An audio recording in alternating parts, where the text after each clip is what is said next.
जो काही चॅप्टर आहे आपला मॅथमॅटिक्स पार्ट 2 मधला शेवटचा चॅप्टर आहे मेन्सुरेशन 7 नंबरचा. त्याचं नाव आहे महत्वमापन. त्यामधला जो टॉपिक आहे तो आहे राईट सर्क्युलर कोन. त्याचं काय नाव टॉपिक आहे राईट सर्क्युलर कोन.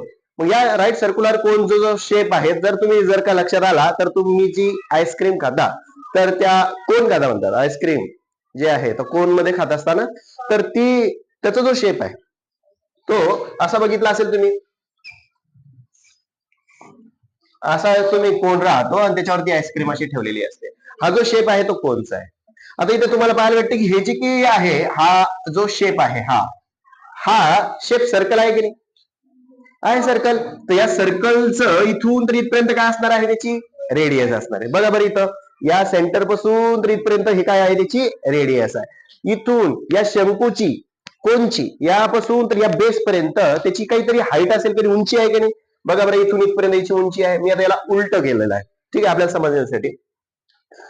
तर याला आपण ही हाईट म्हणू आपण एच ठीक आहे. इथून तर इथपर्यंत त्याची हाईट आहे आणि ही त्याची स्लॅन्ट लेंथ म्हणू आपण त्याला एल आपण त्याला म्हणत असतो. बघा बरं याने याच्यासोबत केलेला अँगल कितीचा आहे 90 डिग्री बरोबर आहे. मग 90 डिग्री या ठिकाणी आहे राईट अँगल राईट आहे ना राईट सर्क्युलर कोन आहे तर इथं 90 डिग्री आहे. मग या ठिकाणी तुम्हाला जर का काय करायचं असेल की याची जर का लांबी काढायची असेल वक्रपृष्ठभागाची जी काही लांबी काढायची असेल तर त्यासाठी फॉर्म्युला आहे आपल्याकडे. काय फॉर्म्युला आहे पायथागोरस थेरम जर वापरला तुम्ही याचा वर्ग बरोबर काय याचा वर्ग रेडियसचा वर्ग अधिक हाईटचा वर्ग म्हणजे तुम्हाला भेटेल काय L square is equal to R square plus H S square.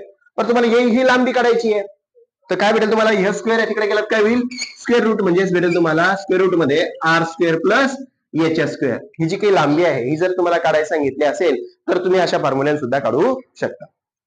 तसं इथे फॉर्म्युला दिलेला आहे तो L square is equal to R square plus H S square. बघा एरिया ऑफ द बेस. आता या शंकूला दोन सरफेस असतात ठीक आहे. बघा इथं हा बेसला बघा एक वक्र त्या ठिकाणी पाहायला भेटू राहिला म्हणजे गोल मध्ये तुम्हाला पाहायला भेटू राहिला. आणि हा जो शेप आहे जसं की तुम्ही पेन्सिल काय करत असतात शार्प करत असतात तर त्या पेन्सिलला एक जो शेप आलेला असतो तो याच पद्धतीचा असतो बरोबर आहे. हा त्यानंतर हे काही एक्झाम्पल्स तुम्हाला पाहायला भेटते जे काही आपण आईस्क्रीम वगैरे खातो आहे तो एक कोणचाच भाग आहे म्हणजे त्या जो शेप आहे तो शंकूचाच आहे ठीक आहे. आता इथे बघा एरिया ऑफ द बेस काय आहे बघा बरं या शंकूचा जो बेस आहे काय आहे सर्कल आहे आणि सर्कलचा एरिया काय असतो पाय आर स्क्वेअर. काय असतो पाय आर स्क्वेअर. बघा ना हे सर्कल आहे की नाही हे एक सर्कल आहे. सर्कलचा जो की एरिया असतो तो असतो pi R square. Okay pi R square. पुढे काय आहे त्यानंतर कर सरफेस एरिया. कर सरफेस एरिया याचा जो काही कर केलेला सरफेस एरिया असेल तर वक्रपृष्ठफळ जो म्हणू आपण त्याचं तर ते काय आहे तर पाय आर इंटू एल. बघा वक्रपृष्ठफळ पाय आर आणि एल पाय आर एल हे वक्रपृष्ठफळ जर का तुम्हाला काढायचं असेल तर तुम्हाला पाय आर एल चा फॉर्म्युला तिथे लिहावा लागेल. त्यानंतर आहे टोटल सरफेस एरिया मिळेल तुम्हाला pi R in bracket R plus L ठीक आहे. त्यानंतर हा सगळ्यात महत्वाचा आपला फॉर्म्युला लक्षात ठेवायचा आहे तुम्हाला. कोणता फॉर्म्युला आहे volume of the cone. Generally जास्त तर मला असं वाटतं की याच्यावरच प्रश्न तुम्हाला जास्त लक्षात येईल म्हणजे नोटीस कराल तुम्ही तर हिच्यावर प्रश्न भेटेल तुम्हाला ठीक आहे.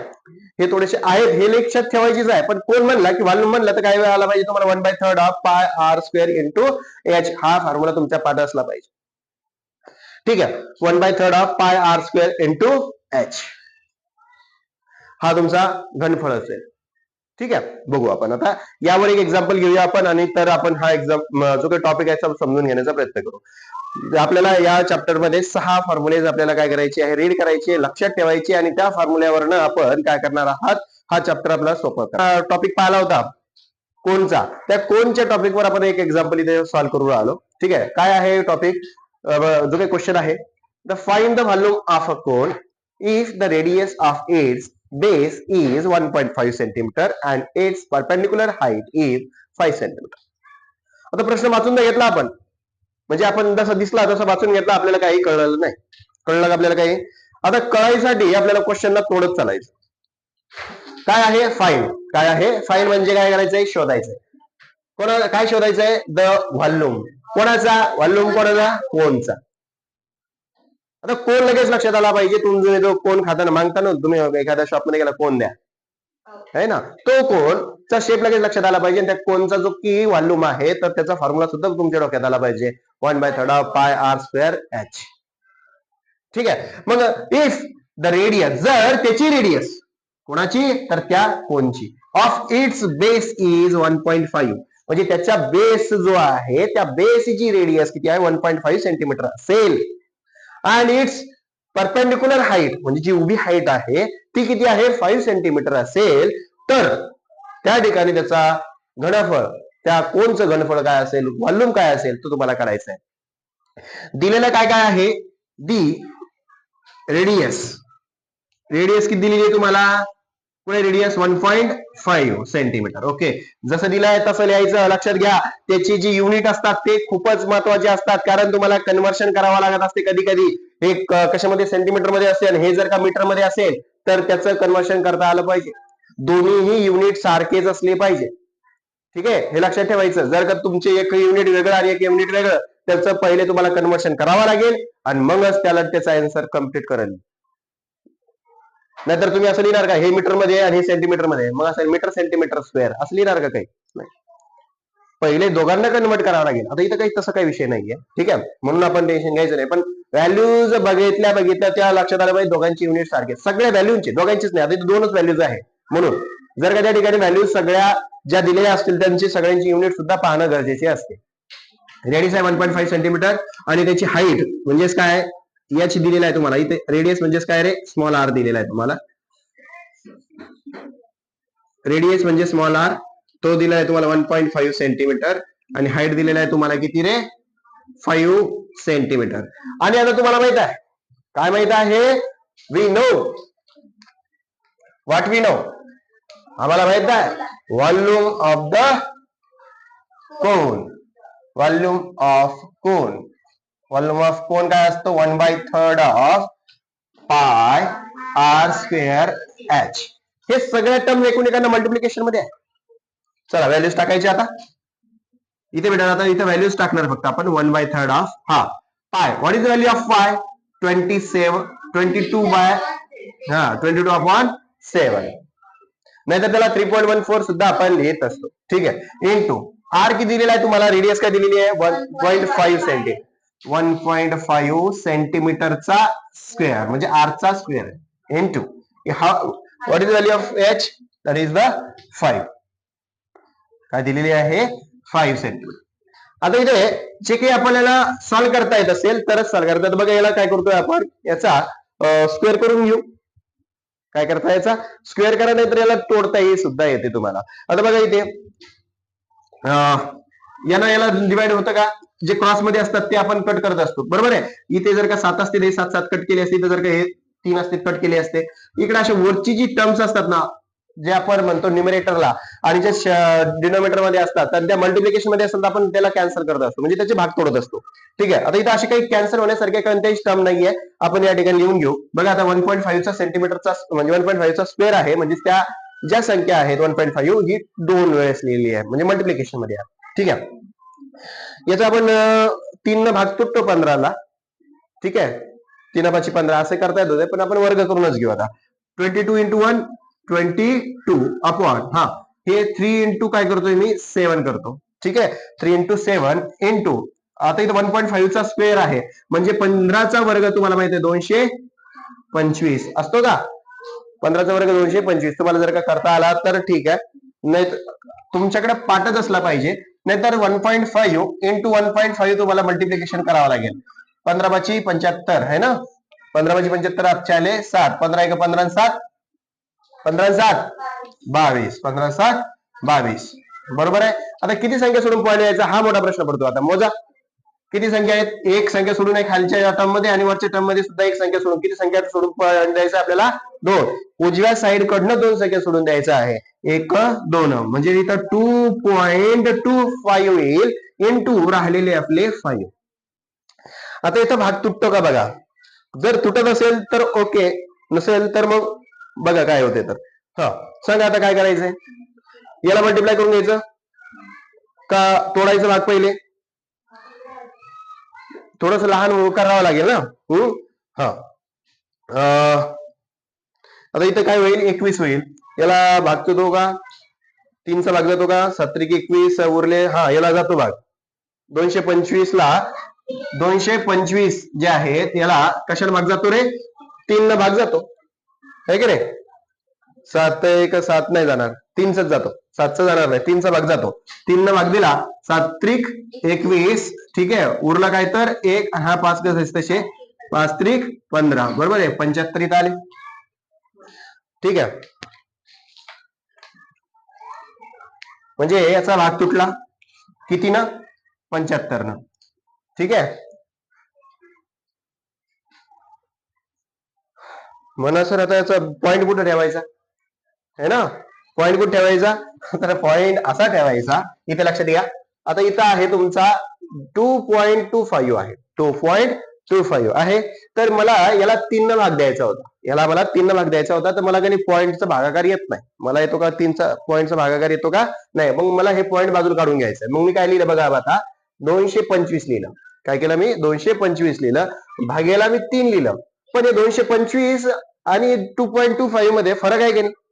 मग हे 225 हे 2.25 असले पाहिजे. त्यासाठी मी हा जो पॉईंट आहे राईट साईडला शिफ्ट केला. किती संख्या सोडून 1 2. जेव्हाही आपण पॉईंट डेसिमल पॉईंट राईट साईडला शिफ्ट करत असतो आपण शिकलो होतो आधी आहे की नाही. डाव्या साईडला डेसिमल पॉईंट डाव्या साईडला आणि डेसिमल पॉईंट राईट साईडला शिफ्ट करत असताना 10 ची पॉवर आपण वाढवतो प्लस न की मायनस न. तर इकडे जेव्हा राईट साईडला आपण पॉईंट शिफ्ट करत असतो तर आता राईट म्हणजे डेसिमल पॉईंटच्या बाबतीत राईट नसते ते असते रॉंग आहे की नाही. म्हणजे आपण राईट साईडला जेव्हा डेसिमल पॉईंट शिफ्ट करू जेवढे डिजिट सोडून तुम्ही शिफ्ट करणार. आता बघा एक डिजिट सोडून दिला असता तर आपण 10 ची पॉवर -1 वाढवली असते. पण किती डिजिट सोडून देऊ राहिले तुम्ही 1 2 म्हणजे 10⁻² ठेवला. आता याचा भाग तुटला किती तुटला 75चा तुटला into 10⁻² how much that is the 10⁻². आता किती आहे रे किती संख्या सोडून द्यायचं 10⁻² म्हणजे काय तर एक संख्या 2 संख्या सोडून आपल्याला पॉईंट द्यायचा. म्हणजे आन्सर काय येईल तुमचा 0.75 तुमचा आन्सर येईल 0.75. नाही समजलं तरी आपण याला असंही लिहू शकतो का 10⁻² म्हणजे जेव्हा एखादी संख्या मायनस मध्ये वरती अप्पर साईडला असते ती जर का लोअर साईडला घेतला असता त्याची व्हॅल्यू काय होते प्लस होते. मी असं लिहिलं तर चालेल का 75 हे 10⁻² वरती होते तर खाली गेले तर काय होईल रे प्लस होईल. 10⁻² म्हणजे काय रे 10चा वर्ग 10 गुणिले 10 म्हणजे किती 100. म्हणजेच आपण लिहितो आहे 75/100.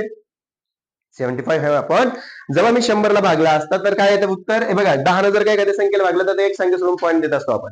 आता 100 ला भागतोय आपण म्हणजे 2 संख्या सोडून पॉईंट द्यावा लागेल. म्हणजे काय येईल तुमचं 0.75 आलं का आपलं जे आपण लिहिलं होतं अगोदर. आता समजलं तुम्हाला. आता पॉईंट कुठं द्यायचा काय करायचं तर इथं तुमचं जे आलेलं आहे तर हा 0.75 ला तुमचा भाग तुटलेला आहे ठीक आहे. 2.25 चा 0.75 न तुमचा भाग तुटलेला आहे. बघ मग आता समोर गेल्यानंतर 22 इंटू 0.75 इंटू काय तर 5 अपॉन मध्ये काय रे आता हे 7 ठीक आहे. अजून काही भाग तुटतं का बरं 5 दुनी 10 0 चला 1 5 दुनी 10 आणि 11 110 भागीला 7 भाग तुटतो का बा 110 ला. जर तुटत असेल तर ओके. बघा इथे आता हे समजलं असेल तुम्हाला. बघा जसं की आपण या ठिकाणी याचं मल्टिप्लिकेशन केलं 22 गुणिला 5 मल्टिप्लिकेशन केलं 22 गुणिला 5 चं मल्टिप्लिकेशन केलं 5 दुनी 10 0 चला 1 5 दुनी 10 आणि 11 110 बरोबर आहे की नाही.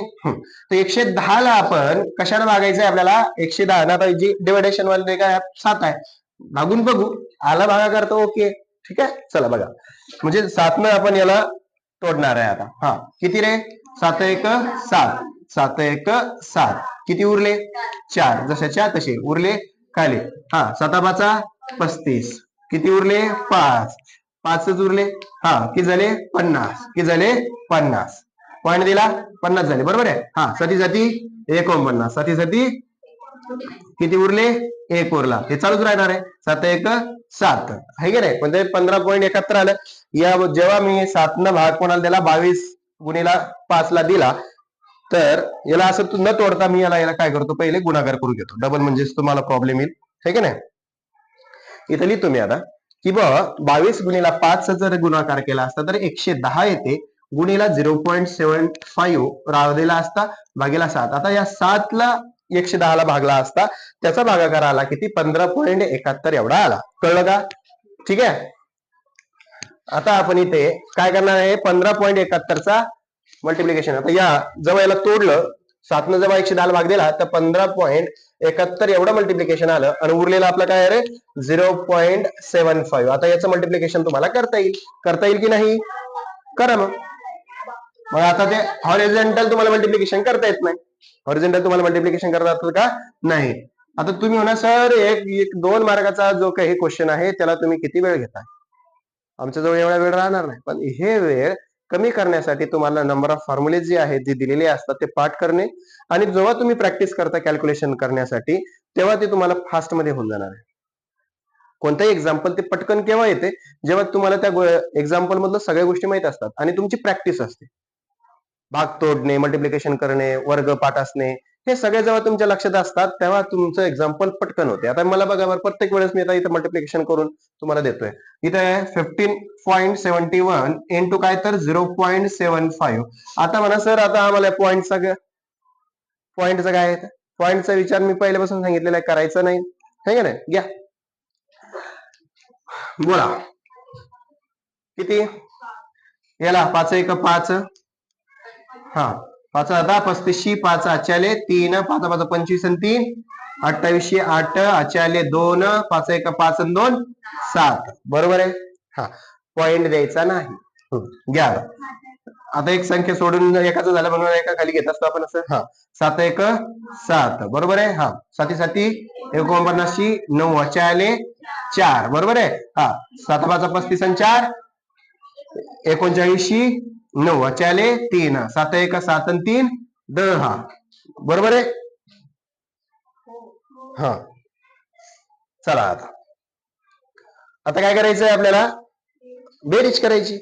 बेरीज करत असताना हे जशी तशी खाली 5 5 आणि 7 5 आणि 7 12 2 आचाले 1 9 1 10 8 18 8 चला 1 9 1 10 आणि 7 17 7 चला 1 0 1 11 0 1 आणि हा 1 जशाच्या तसा.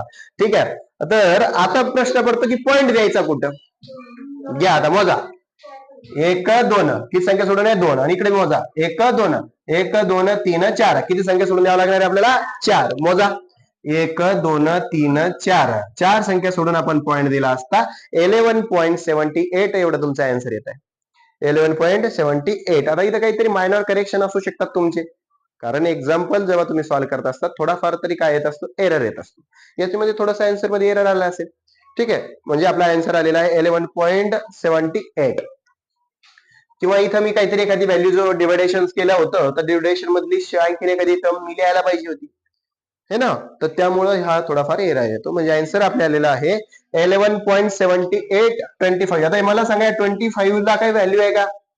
कारण ही काय आहे तर 50च्या आत है ना. 50च्या आत असल्या कारणाने त्याचं काही कॅरी वगैरे राऊंड फिगर तर करू शकत नाही आपण. तर 50च्या आत असल्या कारणाने याचं काय झालं हा काहीच नाही त्याला काहीच व्हॅल्यू घेतली नाही 0 म्हणजे इथं आपला आन्सर काय आला 11.78 एवढा आला. राऊंड फिगर सुद्धा आपण शिकलो होतो. ठीक आहे इथे भेटेल तुम्हाला 11.78. आता तुमचा तो व्हॉल्यूम आहे. व्हॉल्यूमचं युनिट काय असते? व्हॉल्यूम आहे. आता हे सगळे बघा याच्यामध्ये काय आहे सेंटीमीटर आहे हे सेंटीमीटर आहे. व्हॉल्यूमचं युनिट काय असते? हा आता हे सेंटीमीटर मध्येच असणार आहे. व्हॉल्यूमचं काय सेंटीमीटर क्यूब हे त्याचं युनिट असेल. म्हणजेच तुम्हाला जो भेटलेला व्हॉल्यूम आहे volume of the cone is what 11.78 centimetre cube. ठीक आहे हे तुमचा आन्सर आहे. हो ना. मग मी काय सांगितलं अगोदरच की थोडाफार एरर तुमच्या कॅल्क्युलेशन मध्ये कुठेतरी आला असेल म्हणून तुमचा आन्सर ते आला. हे करेक्टच आहे. समजलं तुम्हाला? बघा इथे जसं की आता इथे तुम्ही पाहिला असेल बुक मध्ये जे आन्सर आहे ते 11.79 एवढा आहे. मी तुम्हाला अगोदरच एक्सप्लेन केलं की ज्यावेळेस आन्सर आलेला आहे तर त्यामध्ये थोडासा मायनर मिस्टेक म्हणजे एरर काय येतो मायनर एरर तर तुमचं कॅल्क्युलेशन मध्ये जर तुम्ही कॅल्क्युलेशन घेत असताना काही व्हॅल्यूज आपण काय केलं होतं फक्त इथपर्यंतच आपण घेतलं होतं 15.71 पर्यंत घेतली होती. थर्ड टर्म आपण घेतली नव्हती. थर्ड टर्म जर का घेतली असती तर त्या ठिकाणी तुमचा आन्सर त्या पद्धतीने आन्सर आला असतं. ठीक आहे. आपण काय घेतलं फक्त ह्या 2 आणि नंतर पॉईंटच्या नंतर डेसिमल पॉईंट नंतर 2 टर्म्स घेतल्या होत्या. बघू आपण आता. तेच आपल्याला आन्सर आणायचं असेल तर तिथं जो काही आन्सर आहे ते काय येईल बघा आता. जसं की तुम्ही इथं डिव्हायडेशन केलं 110 ला जेव्हा 7 न डिवाइड केलं तर 15.714 एवढं आन्सर आलं. तर या 15.74 714 जो आहे तर याला जेव्हा मल्टिप्लिकेशन केलं 0.75 ना, कारण इथं मल्टिप्लिकेशन कोणाचं आहे या दोघांचं आहे. इथं जर का आपण इथं 4 हे केला होता, ठीक आहे, गाळला होता, तर तो जर का ठेवला असता तर आन्सर हे न येता तर ते आलं असतं, असं आलं असतं. काय आलं असतं बघा, जसं की आपण याचं मल्टिप्लिकेशन केलं असता 11.7870 एवढा आन्सर आलेला आहे. ठीक आहे. त्याला ही जी व्हॅल्यूज भेटलेली आहे 11.7870 सेंटीमीटर क्यूब, याला आपण राऊंड फिगर करत असतो. राऊंड फिगर काय असते? राऊंडिंग ऑफ म्हणत असतो त्याला. तर तुम्हाला मी अगोदरच नियम सांगितले होते की बाबा 50च्या वरती ज्या काही व्हॅल्यूज असतील 50, जर का एक्झॅक्ट 50 असेल तर मग त्या ठिकाणी इव्हन आणि ऑडचा विषय येतो. 50च्या आतमध्ये असेल किंवा 50च्या वरती, तर इथे 70 हा काय आहे? हा 50च्या वरती आहे की नाही? तुम्ही 1 रुपया माहिती आहे तुम्हाला, 1 रुपया माहित आहे. 1 रुपया म्हणजे किती पैसे? 100 पैसे. आता हे 70 पैसे म्हणजे जवळजवळ 1 रुपया व्हायच्याच याच्यात आहे, है की नाही? दॅट 70 पैसे which consider to be the 1 rupee. म्हणजे या 70 पैशाला आपण कन्सिडर काय केला? 1. आणि या ठिकाणी हा कॅरी केला इकडे 1. म्हणजे 1 आणि 8 किती झाले? 9. म्हणून या ठिकाणी this value is consider to be the 11.79 centimetre cube. याला राऊंड फिगर म्हणतात. त्याचे नियम असतात. राऊंड फिगरचे नियम तुम्हाला मी समजून सांगितले. ठीक आहे, बरोबर आहे. 51, 52, 53 जर का असेल तर त्या ठिकाणी आपण एक व्हॅल्यू आहे 1 जो आहे तो वाढवून काय करत देत असतो? वाढवून देत असतो. पण त्याच्या खाली जर का असेल एक्झॅक्ट 50 असेल तर इव्हन ऑडचा विषय त्या ठिकाणी येत असतो. ऑड असेल तर त्या ठिकाणी त्याच्या शेजारील प्रिसिडिंग ऑफ दॅट द 50, आता याच्या समोर समजा 50 असतात तर याच्या समोरचा जर का संख्या का असेल, आता ही ऑड आहे का इव्हन आहे हे जर का आपण लक्षात असेल, ऑड असेल तर या ठिकाणी त्याचा एक कॅरी करून घेत असतो, म्हणजे त्याला रेज करतो 1 ना. तोच जर का इव्हन असता तर पण आपण जशाच्या तसं त्याला निग्लेक्ट करून टाकतो. ठीक आहे, म्हणजे 50 असेल तर आणि त्याच्या खाली असेल 50च्या तर तुम्हाला माहितच आहे आपण तिथे त्याला ऍज इट इज कन्सिडर करत नाही. जसं एक्झाम्पल तुम्हाला सांगितलं होतं की काय एक्झाम्पल आहे राऊंड फिगरचं एक्झाम्पल. कुठं यूज मध्ये येते राऊंड फिगरचं एक्झाम्पल? कुठे होते? मेडिकल शॉपमध्ये. सांगितलं होतं तुम्हाला. मेडिकल शॉपमध्ये काय होतात की जे व्यक्ती आहे पैसे देताना काय करतात की एखाद्या मेडिकल जेव्हा तुम्ही घेता तर तिथे 11 समजा तुमचे काही पैसे झाले, समजा रुपया काहीतरी मेडिसिन खरेदी केल्यानंतर तुमचे जे पैसे आहेत तर 30 रुपये 35 पैसे झाले, तर तो तुम्हाला ते वरचे जे 35 पैसे आहेत ते पैसे तुमच्याकडून घेत नाही. तो काय करतो? तो निग्लेक्ट करून टाकतो. बघ 30 रुपये देऊन टाका तुम्ही. काय द्या? 30 रुपये देऊन टाका. तुम्हाला 30 पैसे 35 पैसे जे आहेत ते माफ होऊन जातात. तेच जर का दुसरा एखादा व्यक्ती गेला किंवा तुम्हीच गेले पहिल्या वेळेस त्याला 30 रुपये 35 पैसे झाले होते, त्याने 35 पैसे काय केले होते? निग्लेक्ट केले होते, राऊंड फिगर केले त्यानं. त्या 35 पैशाला राऊंड फिगर केलं, कशात केलं? 30 रुपयात. आता तेच जर का पुढच्या वेळेस जेव्हा तुम्ही गेलात तर तुमचे पैसे झाले 45 रुपये. 45 रुपये 60 पैसे झाले. जेव्हा तुमचे 45 रुपये 60 पैसे झाले त्यावेळेस त्या 60 पैशाला तो राऊंड फिगर बनवतो 1 रुपया आणि तुमचे 45 रुपये होतात 46. म्हणजे त्या 60 पैशाचं राऊंड फिगर 1 रुपयामध्ये कन्वर्ट करून त्या 5 मध्ये ऍड होतो, तो होतो 6. म्हणजे तुमचे होतात 46 रुपये. म्हणजे तुमच्याकडून तो 45 रुपये घेत नाही, तो घेतो तुमच्याकडून 46 रुपये. बरोबर आहे ना? हे राऊंड फिगरचा नियम आहे, त्या ठिकाणी तो लागू होतो. समजलं तुम्हाला? ठीक.